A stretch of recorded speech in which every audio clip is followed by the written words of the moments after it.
Mesmo sem diagnóstico clínico, o trauma emocional é uma realidade concreta e vem ganhando cada vez mais atenção.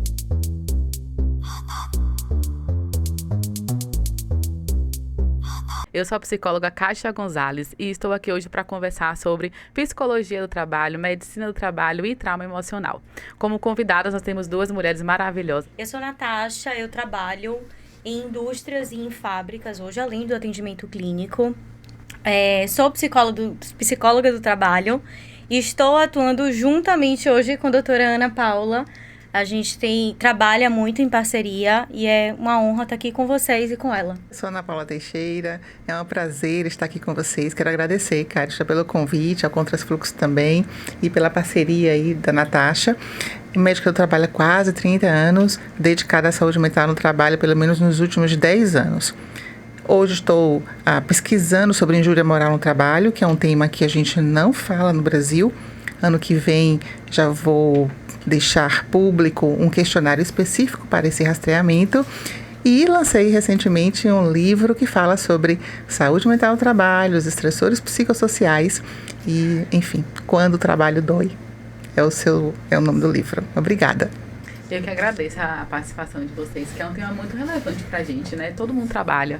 O trabalho, ele permeia a nossa vida 100% do dia, 24 horas. Então, trazer esse tema é importante e principalmente focar na saúde mental, porque a gente produz, a gente lucra as empresas se a gente estiver bem, né? Se a gente não estiver bem, a gente não tem como desempenhar um bom trabalho.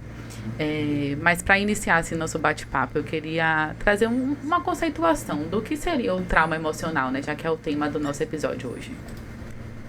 Trauma emocional é uma resposta psicológica, né? É uma situação vivida em que a gente não tem um repertório emocional adequado para poder lidar com aquela situação. Então, a gente vivencia emoções como ameaça, desorganização, um sentimento de medo, e a gente não sabe lidar com essas emoções naquele momento.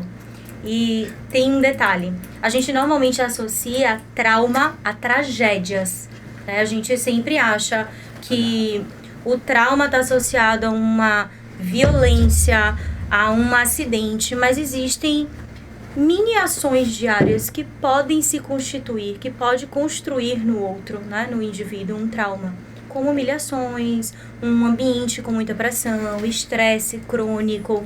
E essa construção desse trauma também é responsável pela forma com a qual a gente se relaciona com o nosso meio e com as pessoas. Então, a gente precisa aprender a identificar e gerenciar as nossas emoções. E eu posso, complementar aí o que a Natasha trouxe, né? Quando a gente pensa em trauma, todo fato que nos mobiliza muito emocionalmente, tudo isso que a gente efetivamente tem essa resposta emocional muito grande, isso pode se constituir de fato um trauma, porque ele afeta, né, a nossa amígdala, nosso hipocampo, ele atua diretamente no nosso cérebro. E 80% de nós, pelo menos ao longo da vida, a gente vai viver algumas situações de trauma. E isso é muito importante a gente não negligenciar, porque de cada 10 pessoas, 4 vão desenvolver um transtorno mental em virtude dessas experiências traumáticas. Na semana passada saiu um estudo na USP acompanhando 4.000 adolescentes. Até os 11 anos, a maioria já passou por experiências traumáticas. Aos 18, 30% já tem um diagnóstico de um sofrimento mental. Então, esse é um assunto importante, é relevante. Como ela disse, não é só os desastres aéreos, né? Não são só as guerras, não são só... Recentemente, né, a gente viveu um momento muito triste lá no Rio Grande do Sul, com a enchente, que é uma experiência traumática, mas são os pequenos traumas do dia a dia. Eu costumo chamar de traumas sutis. Exato. E é como se fosse imperceptível, né, para o outro. E às vezes quando você se negligencia também é imperceptível para si, mas que de alguma forma interfere ali. Principalmente com esse conceito de resiliência, né? Que a gente precisa ser resiliente. Então às vezes a gente tem um trauma sutil e que a gente ignora ele porque a gente precisa ser resiliente. A gente silencia muito, né? Sim, silencia. E quando a gente vai falar do trabalho, isso acaba interferindo, porque existem pessoas que falam, mas eu separo minha vida pessoal da minha vida profissional, né? Quando eu saio de casa, meus problemas ficam em casa. Quando eu saio do trabalho, meus problemas ficam no trabalho. Mas isso foi algo muito batido durante anos. Não sei como é que ainda está isso dentro das organizações, mas eu percebo que não tem como você separar a sua vida pessoal da sua vida profissional. O que é que vocês enxergam, assim, dentro da prática de vocês? Essa interação, né, do trauma pessoal com o trauma induzido pelo trabalho também. Gostaria que tivesse um botãozinho de ligar e desligar CPF, CNPJ, né? Porque acho que seria mais fácil pra gente poder lidar com tudo isso. Mas a gente precisa entender que somos seres biopsicossociais.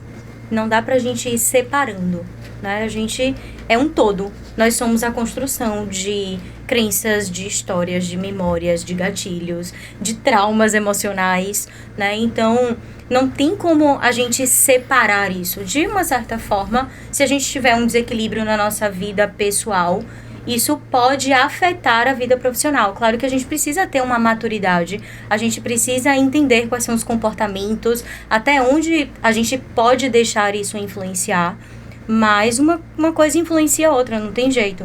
Então, por exemplo, uma pessoa que vive um relacionamento abusivo no ambiente de trabalho pode ser uma pessoa um pouco mais sensível a críticas, a feedbacks negativos, a forma que um gestor, um colega de trabalho se direciona a essa pessoa. Então, temos que aprender aí gerenciando, aí diferenciando, aí dando limites, mas não tem muito essa separação. A gente não consegue o tempo inteiro estar nessa separação. Eu vou até trazer um exemplo prático, real, né? Que aconteceu comigo há alguns anos atrás, aqui, né, em Salvador, em uma instituição de saúde. É muito comum acontecer acidentes pérfuro-cortantes, né? Então, toda vez que o profissional de saúde, ou no centro cirúrgico, ou na hora de puncionar uma veia, por algum motivo, a agulha, né, que é para o paciente, vai e fura o dedo do profissional. E quando isso acontece, esse profissional precisa ser atendido, no máximo numa janela aí, né, rápida, e ser encaminhado para começar um tratamento contra o vírus HIV, né? E esse tratamento leva 28 dias tomando a medicação. É uma medida profilática. Por quê? Nós não necessariamente sabemos que a fonte, que é esse paciente, né, com esse sangue contaminado ou com a secreção, tem HIV ou não. Então, isso aí é protocolo. O que aconteceu? Aconteceu que uma senhora sofreu esse acidente e ela foi para sua casa com o kit, né, com a medicação, todos os cuidados. E ainda bem que ela não estava gestante nem amamentando, porque em caso de amamentação precisa interromper a amamentação, então é muito problema. Quando chegou em casa, o marido não acreditou que ela estava, né, que ela recebeu uma prescrição de um antirretroviral por causa de um acidente de trabalho, né, um acidente biológico. E aí ela foi vítima de violência doméstica. Por quê? Ele entendeu que ela o estava traindo. E no outro dia, ela chega no hospital com as manchas, né, assim, não só fisicamente traumatizada, mas duplamente, psicologicamente, seja pelo fato, né, de estar usando a medicação, porque sofreu um acidente com material biológico, e também pelo marido violento. Aí eu estou dando literalmente um exemplo, né, de uma situação no ambiente de trabalho, né, porque eu sei que eu vou tomar a medicação 28 dias, mas não tem quem fique em paz. E quando chegou em casa, sofreu essa outra violência. E aí também tem uma outra, e eu quero pegar esse exemplo, né, para chamar a atenção de algumas das empresas que têm acesso público, o quanto elas precisam se estruturar, ter um fluxo, ter um protocolo, quando existe um agressor, e isso é sabido. Esse agressor não pode entrar dentro do ambiente de trabalho e evoluir, né? Enfim, a pessoa que está protegida corre o risco de ser agredida dentro do ambiente profissional. Então, não tem como separar. É impossível, né? Os dois estão alinhados. E uma vez que a empresa ela tem essa informação, né, que aconteceu todo esse trauma, independente de ser induzido pelo trabalho ou não, qual é a responsabilidade, assim? O que a empresa pode estar fazendo por esse funcionário para que ele não seja descartado, né? Porque o ser humano, quando profissional, não é porque ele está traumatizado, então eu vou demitir, vou contratar outro que não tenha trauma. E aí eu vou causar um trauma nele, depois eu vou demitir, vou contratar outro. Qual é que é a responsabilidade, assim, ética que a empresa teria para tentar lidar com isso? Então, você trouxe o cerne da questão, é uma questão ética, né? É uma questão de respeito e confiança justamente nas pessoas e nos processos. Por quê? Não adianta você, entre aspas, descartar ou romper o contrato com alguém que está vivendo um momento de muita fragilidade. Até porque, eu citei, né? 80% de nós vamos passar por experiências mais ou menos intensas, mas que vão deixar o seu registro de trauma. Então, a empresa tem, se for fruto de um acidente de trabalho, de uma ocorrência, né, dentro do ambiente de trabalho, ela tem a responsabilidade, né, trabalhista, civil, e os cuidados são necessários para mitigar, para reduzir os danos.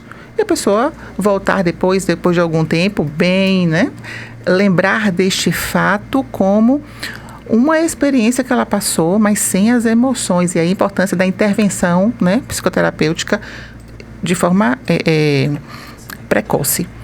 A outra coisa é acontecer um evento como este, né? Na sua família, você não está bem, vai passar por aquelas... Quem não passou por isso?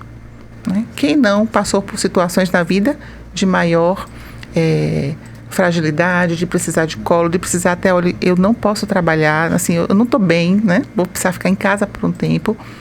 Então, é um convite ao amadurecimento das relações no trabalho. E assim, eu acho que a gente precisa também começar a olhar as pessoas com um olhar mais humano, né? Como ela trouxe, 80% das pessoas vai viver algum trauma. Tá todo mundo lutando, tá todo mundo se esforçando para poder fazer o melhor sempre, para poder tentar equilibrar produtividade com saúde mental, né? Então, eu acho que a gente precisa começar a olhar as pessoas, mais uma vez, como um todo, sem o olhar do julgamento, com uma escuta mais ativa, com um olhar mais acolhedor. Claro que existem questões éticas, né? Existem processos, procedimentos que precisam ser seguidos, mas a gente também precisa entender, como ela trouxe sobre o trabalho, a gente precisa entender se esse trauma também ele foi construído dentro do ambiente de trabalho ou fora. Né? Porque se foi dentro do ambiente de trabalho, existe uma responsabilidade maior da empresa, mas se foi fora, a gente também é responsável por gerenciar o impacto disso, mas não a origem. Né? Então a gente também precisa ter cuidado com isso, para a gente não assumir uma responsabilidade que não é nossa. Sim, e é importante essa questão de enxergar como ser humano, né? Eu sou muito intrigada porque a gente tem uma política de humanização. A gente precisou concretizar isso como um documento para que as pessoas realmente se enxerguem, né? Quanto seres humanos. E isso daí a gente vê em toda a hierarquia da empresa. Porque às vezes o líder, ele tá tão traumatizado quanto seu funcionário.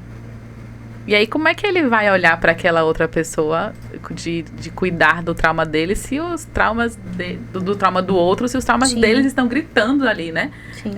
Dentro da organização. Então, parece às vezes que é uma bolinha de neve dentro da empresa, né? Essa questão do trauma. Eu ia trazer um exemplo. A gente vivenciou um trauma grande na empresa. E eu fui chamada para poder acolher a equipe, a doutora Ana Paula me acionou para poder acolher a equipe, eu cheguei, fui acolher a equipe, quando eu olhei para o gestor, eu falei, peraí que eu preciso trazer esse gestor. Eu chamei ele, falei, vem aqui na sala comigo, um segundo. Ele entrou na sala e ele começou a chorar, ele chorava, eu parada na frente dele, ele, pronto, já posso sair. Então assim, isso, quando vocês trouxeram, né, eu lembrei, isso me marcou muito, porque ele tava ali forte pra equipe dele, pra poder acolher todo mundo, não, e o que precisa, e chama quem, vamos resolver, mas não tinha ninguém olhando pra ele, e nem ele tava olhando pra ele mesmo, né, então, às vezes também a gente se coloca, líderes, gestores, coordenadores, se colocam nesse lugar de ter que resolver, mas tá, e aí você tá se olhando, você também tá se resolvendo, né, porque também não adianta resolver só o outro. Você trouxe alguns pontos muito importantes, né? Primeiro é que a nossa sociedade, ela está moldada para nos aceitar na nossa utilidade. Então, quando eu não estou útil por qualquer problema de saúde, nós, trabalhadores, já nos preocupamos automaticamente. Porque é como se a gente não aceitasse que por algum tempo, por algum período, nós não vamos ser úteis do ponto de vista de trabalho, de mão de obra, né? De esforço físico, cognitivo. Então, enquanto a gente, enquanto sociedade, nos entendermos como seres que só tem valor pela utilidade, ainda vai haver muita resistência, né? Em relação a nos olharmos como pessoas, né? Como humanos. E líder, né? Natasha trouxe isso muito bem. Ele é uma pessoa que conhece profundamente, ou deveria conhecer, da área que atua, da área que faz a gestão, né? Tem essa visão de gestão de pessoas, mas ele é uma pessoa, né? Com as suas histórias, com as suas vitórias, com seus medos, com seus traumas. Então, liderança não é super-herói nem Mulher Maravilha. Assim como, né, os médicos, os psicólogos, nós somos seres com um monte de problema. Aliás, médico tem muito mais problema do que a sociedade, né? Quando a gente vai falar, né, dos problemas de hipertensão, diabetes, transtorno mental, etc., a gente é campeão. Então, e a gente não está livre, né, dessas questões. Por isso é muito importante a gente se colocar nesse lugar, né? E também apoiar e aprovar as iniciativas governamentais. Então, recentemente, tem 1 ano e meio, foi publicado, né, a possibilidade das empresas investirem em ações de saúde mental e serem certificadas para isso, as empresas promotoras de saúde mental. Precisa de um incentivo, né, para que as empresas tomem essa consciência. Em relação assim à avaliação psicológica, qual é o benefício, o que é a avaliação psicológica ela pode trazer para uma organização em relação a um ambiente mais saudável emocionalmente, que contribua ali com a saúde mental dos colaboradores, né? Por que é importante você manter uma equipe ali que passe periodicamente por essas avaliações? Vou puxar os dois ganchos, o que a doutora Ana Paula falou e o que você trouxe. A gente precisa, na verdade, fazer uma avaliação de risco psicossocial nas empresas hoje, né?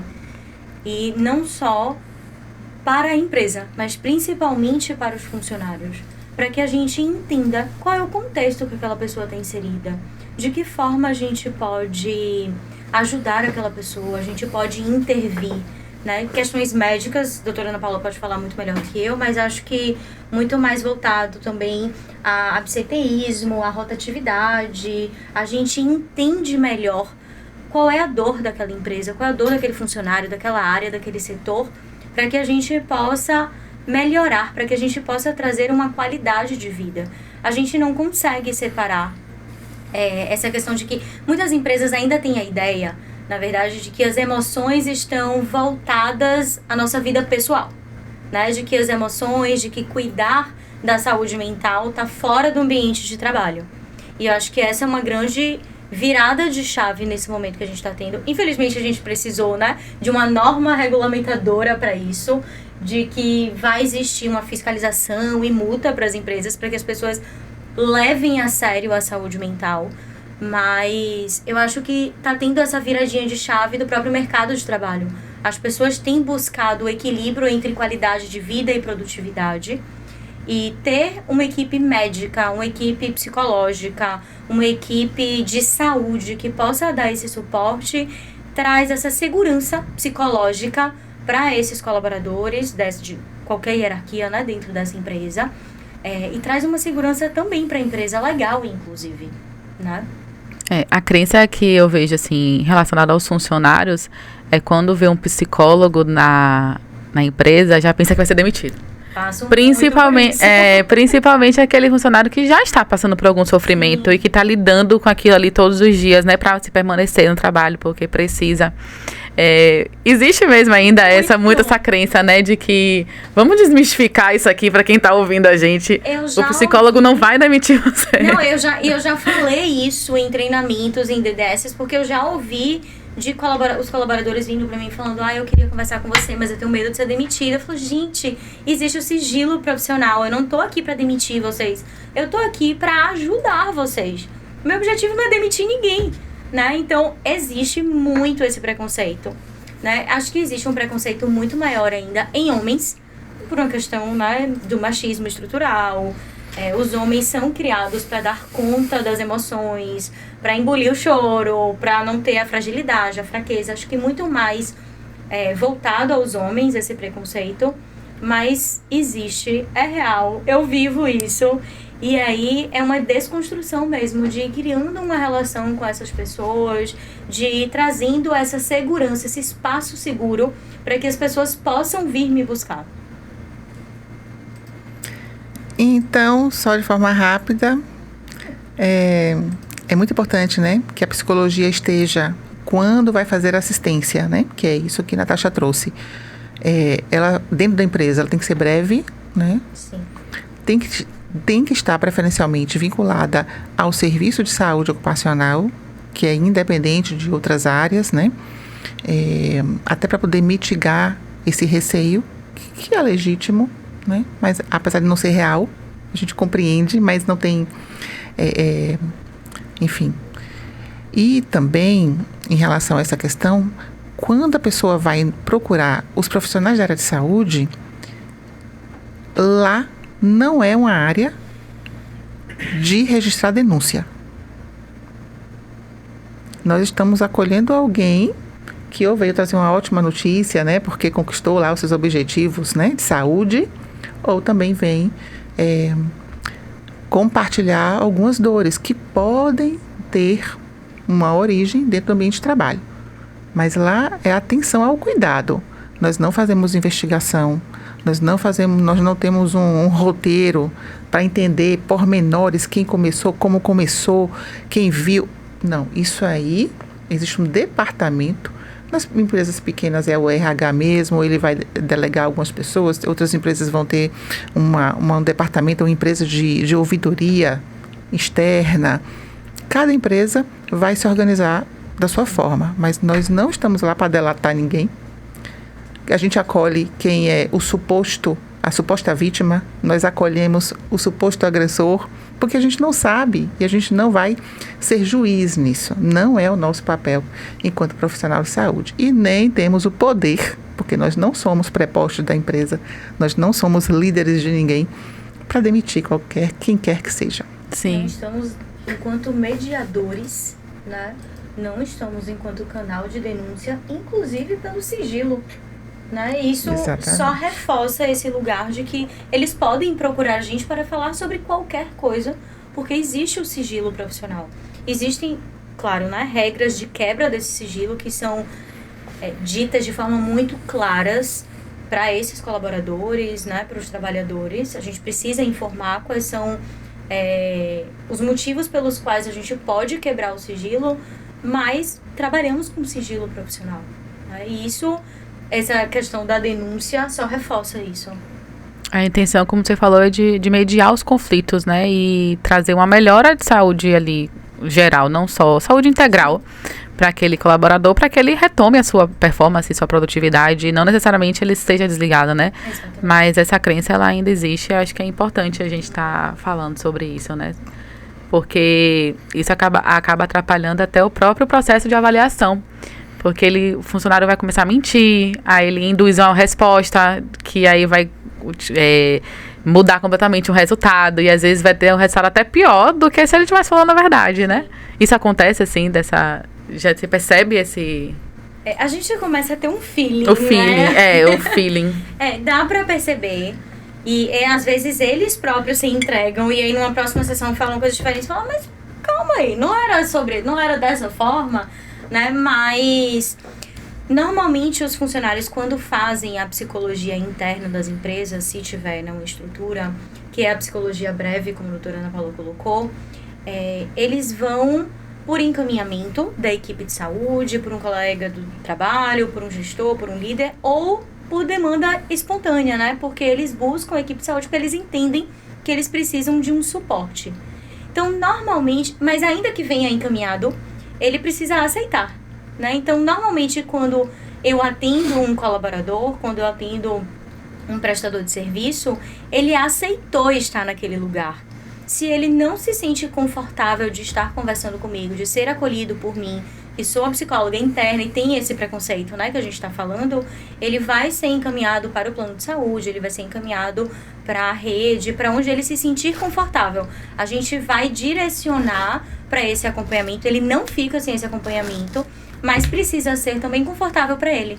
Porque se a gente força, vem a mentira, e aí o processo não existe. Funciona. O vínculo no terapêutico não acontece, né? A própria benefício terapêutico não acontece se não tiver esse conforto, né? Mas pensando assim no tema do seu livro, né? Que eu achei bem interessante. Quando é que o trabalho dói? Em diversas situações. Exemplo desse caso que eu trouxe, dessa funcionária que sofreu, né, um acidente perfuro cortante, quando existem fatalidades pelo ambiente de trabalho, né? Você cai de uma altura e morre, você, né, tem múltiplas fraturas, né? A construção civil é uma dos segmentos econômicos onde mais acontecem acidentes e afastamentos, trabalhadores são mutilados, né? Dedo, mão, ainda, né? O Brasil é um dos países campeões de acidentes. E também nas relações interpessoais, quando existem abusos, quando existe violência, quando existem desrespeito, né? Quando tem assédio, dói. E aí o que é que, como você falou, que não é o objetivo de estar ali investigando, né? Mas como é que a área da medicina do trabalho pode contribuir nesses casos? Em primeiro lugar é o acolhimento, sem julgamento. Acho que foi a Natasha que trouxe isso, né? A gente precisa acolher. Nós não temos o papel de duvidar. É real para a pessoa que está ali na nossa frente. E fazer o máximo possível para que no tempo dela exista o restabelecimento, né? Porque não é porque houve uma fissura, né? O coração partiu, né? Coração partido, que que essa pessoa vai ficar com isso fixado para o resto da vida. Apesar de que, em virtude do não reconhecer essas experiências como traumáticas, às vezes tem algumas pessoas que passam 20 anos e quando vai falar de determinada situação, se emociona, se mobiliza, porque aquilo não está resolvido, né, dentro dela. Então, nosso papel é fazer esse acolhimento, fazer o encaminhamento, fazer o tratamento, indicar essa pessoa, se for o caso, para liderança, em relação à situação, ao fato, né? Se não houve envolvimento da liderança, encaminhar para a liderança, encaminhar para os canais que a empresa disponibilizar. E se isso estiver relacionado à liderança, sempre existe uma liderança da liderança, sempre existe alguém a quem essa pessoa precisa fazer o registro. E se dentro da empresa ela não tem esse espaço, não se sente confortável, existe aí o Ministério Público, existe todos os outros serviços, né? De proteção ao trabalhador para essa notificação. O que é que você pode assim orientar para uma empresa que não existe um setor, né, de saúde mental, mal existe um RH assim, uma relações humanas? Não vou nem falar de RH como recursos humanos, vou falar como relações humanas, né, que a gente está mudando aí essa nomenclatura. Mas o que é que você, quanto consultora, né, empreendedora nessa área, o que é que você pode falar para uma empresa que ainda não começou a investir na saúde mental dos seus funcionários? Então, se você está assistindo esse podcast e trabalha numa empresa como essa, eu vou sugerir primeiro que você compre o meu livro. Maravilhosa, mostra aí o seu livro. Este é um livro que está sendo indicado para lideranças. Porque aqui eu conto histórias inspiradas inclusive em casos reais. E a partir dele, eu vou destrinchando como os riscos psicossociais, que virou lei agora, eles estão, né, permeando essas situações e muitas vezes desfavorecendo, né? E perpetuando a dor que, na verdade, pode ser rapidamente mitigada. Então, é um processo de educação, de tempo, né? Meu pai é empresário e ele, né, diz assim, eu era feitor, né? Meu pai nasceu e cresceu, né? É da vanguarda. Da vanguarda, né? Das 5 da manhã à meia-noite e deu sequência. Não adiantava eu, como médica do trabalho, mas meu pai, não sei o quê, não pode. Ele não ouviu a mim. Casa não faz milagre. Não faz. Ele, né? Mas ele foi compreendendo a importância, né? De efetivamente seguir as regras, proteger as pessoas, com o tempo e com a educação. Ouvindo, né? Pessoas falando a respeito disso, recebendo treinamentos, escutando podcast, né? Agora. Então, é dessa forma que a gente vai ampliando a visão. Então, uma vez que a empresa compreendeu isso, ela precisa atender à legislação e hoje é obrigatório reconhecer o que é que estressa dentro do ambiente de trabalho, o que é que nos impacta na forma de produzir e conviver. E se não tiver uma indicação de uma empresa para fazer isso, a Escutares é a minha empresa, que eu faço esse trabalho, né, de diagnóstico e eu chamo a psicóloga está aqui, ó. Esses são os problemas. Junte-se, se reúna com essa liderança, trace um plano de desenvolvimento, né, de ação de longo prazo, de curto prazo, porque isso é o que eu vivo já há mais de uma década. Mas é importante não só identificar, porque a legislação, ela está obrigando as empresas a identificar os fatores, né? Os estressores. Psicossociais, os estressores. Mas aí não é identificar e botar na gaveta, é identificar e fazer alguma coisa com isso, né? Isso. Ter um plano estratégico, um plano de ação para lidar com esses fatores. Porque o que eu observo, a gente estava até conversando sobre isso antes de entrar, né? É que fica ampliado ali para qualquer profissional fazer essa análise dos fatores estressores. E aí você analisa, faz um relatório, deixa lá. E tem empresas agora? Tem empresas que entram em contato com vocês assim, olha, eu quero isso aí, eu quero o mínimo. Eu só vou fazer para a legislação. Quero o diagnóstico, né? Não quero o quase plano nada. de ação. Não, é para constar, doutora. Eu falo assim, olha, tem fulano, tem ciclano, tem um monte de gente que pode te atender.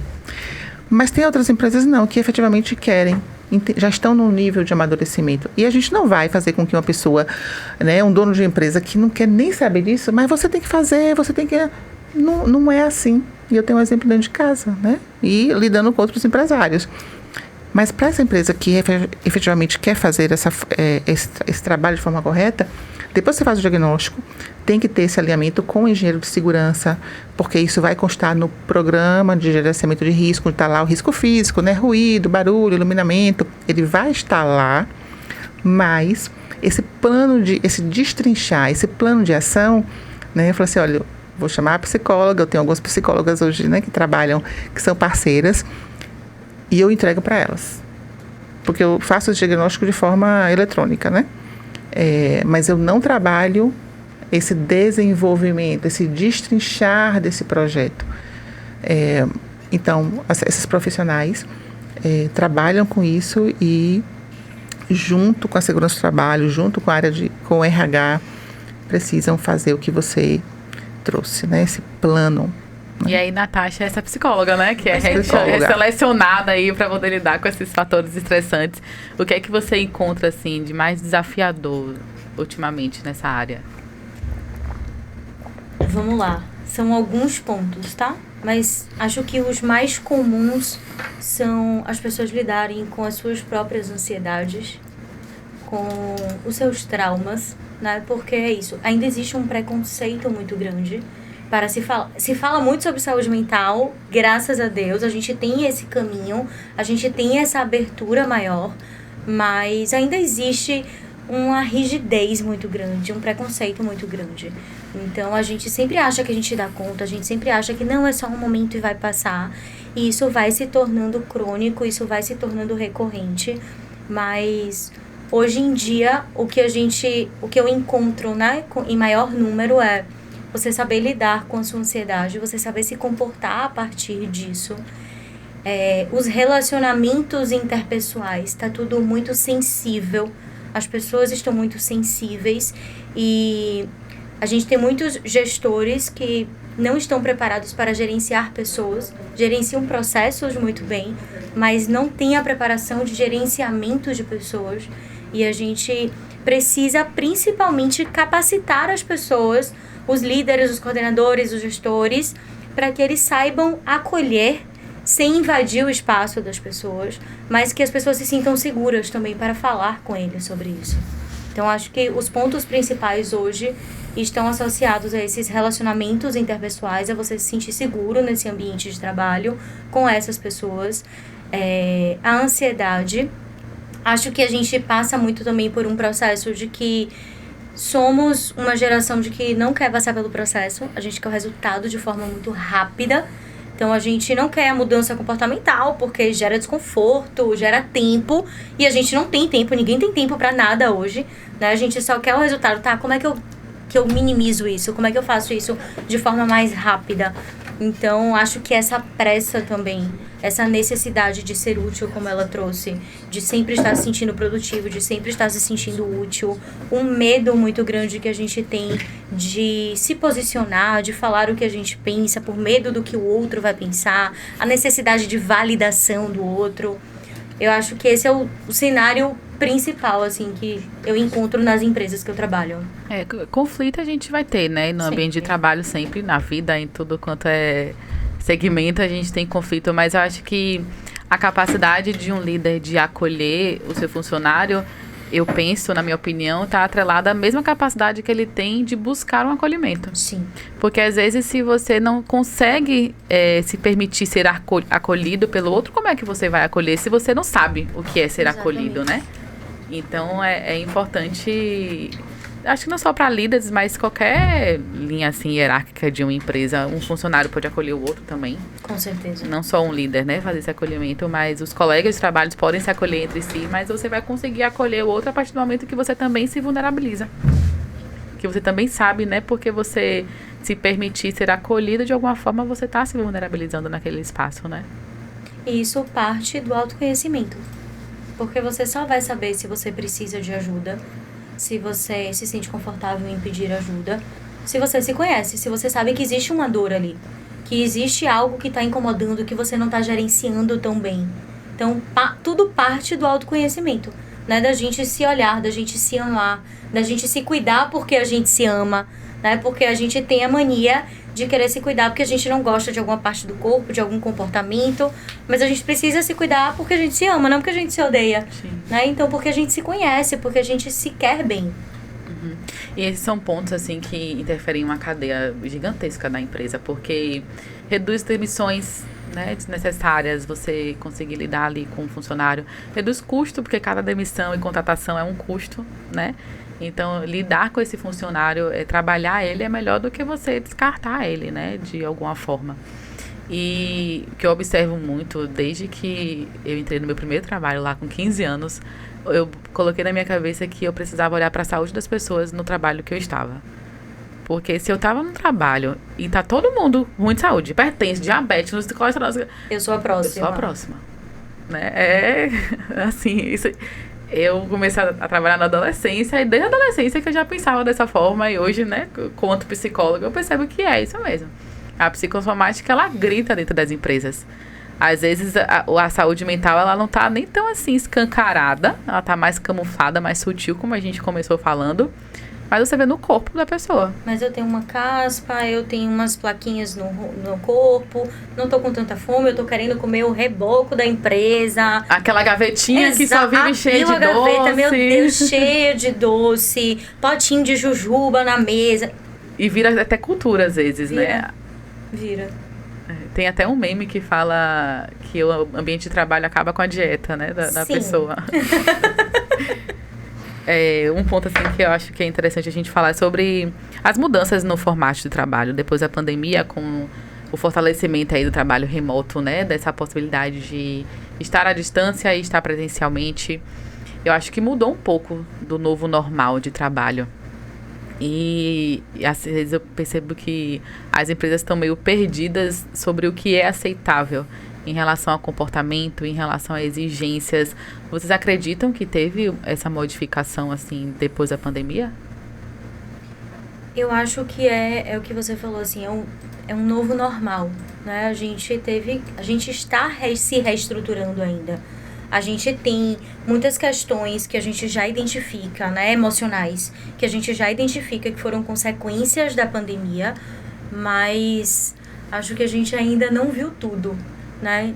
Então, as pessoas estão se adaptando a esse novo formato de lidar com as suas vidas, de equilibrar as suas vidas. Tá todo mundo... Acho que a pandemia veio como um marco para vamos prestar atenção na gente e nas pessoas ao nosso redor. Vamos buscar qualidade de vida, vamos buscar ser um pouco mais saudável, cuidar da alimentação, cuidar de atividade física.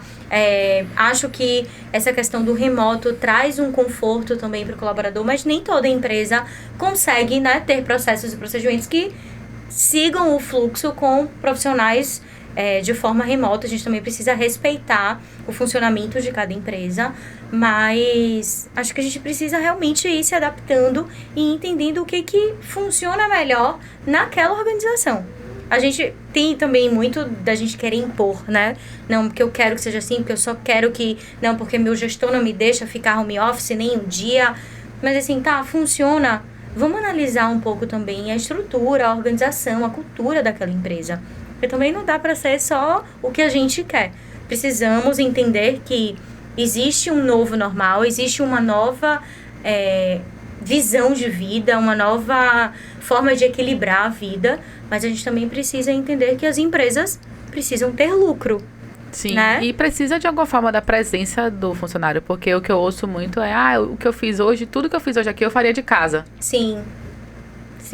Mas aí você perde também as interações pessoais, as relações, o networking, né?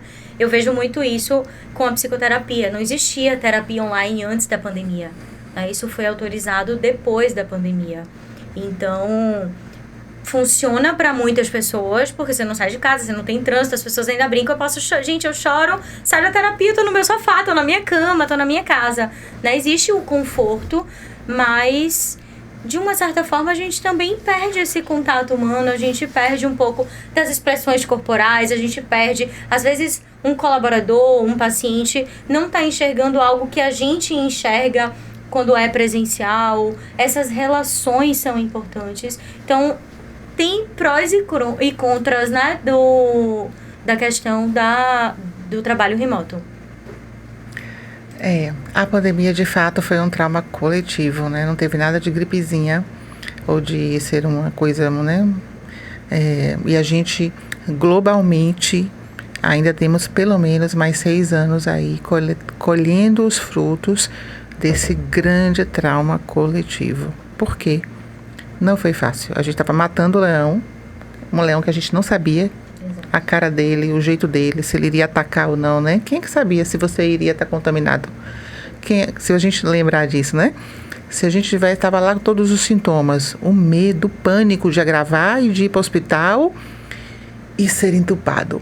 Porque no começo as pessoas que estavam sendo entubadas não saíam vivas, né? Famílias enterraram seus mortos sem poder ver. Eu não sei se vocês, mas eu lembro muito bem que eu estava em casa quando eu vim para Salvador, né? No meio, assim, naquela confusão da pandemia, eu chorava. Eu ficava com raiva de Deus, porque quando é que eu ia voltar a ver meus pais, a minha família, né? Meus pais são idosos, né? O medo da contaminação. Aí teve uma fase que a gente pôde abraçar com lençol, né? A gente se vestia de lençol para lá em casa, a gente fez abraço coletivo assim, todo mundo, né? Por quê? Imagine isso com os pacientes. E os adolescentes e as crianças que ficaram presas dentro de casa, sem poder extravasar, né? Porque criança é movimento, é corpo, né? E a gente tá colhendo isso. E do ponto de vista do teletrabalho, o que a gente recomenda? O trabalho híbrido, na medida do possível, para as empresas que entenderam né, e que funcionam dessa forma. iFood, né? Milhares de trabalhadores, ele é remoto. E o CEO fala isso de uma forma muito tranquila e não vai voltar atrás. Tem outras instituições que estão voltando, né? Não quero mais o remoto, como se não funcionasse. O que, na verdade, não é esse o motivo, porque funcionou durante pelo menos 2 anos. Então, algumas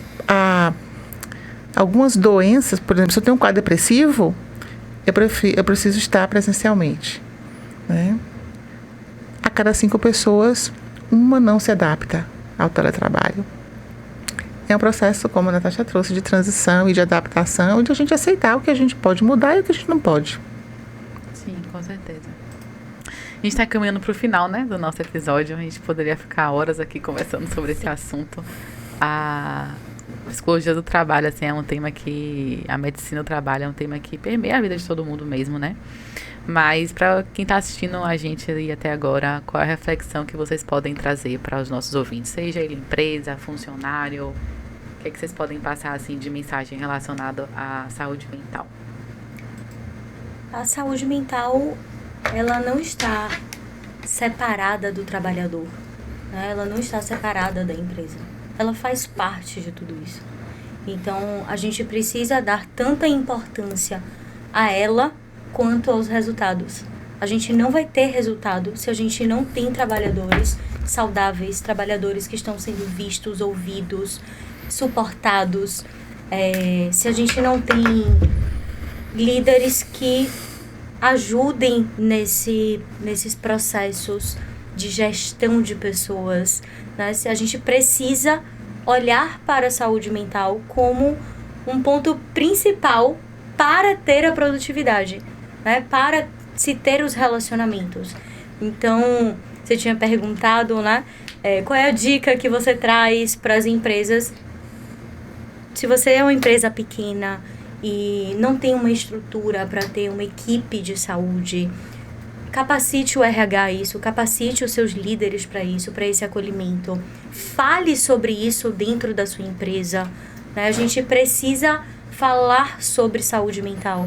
A gente precisa desmistificar todo esse preconceito que as pessoas ainda têm com a saúde mental, porque ela é prioridade pra gente, é quem comanda a gente.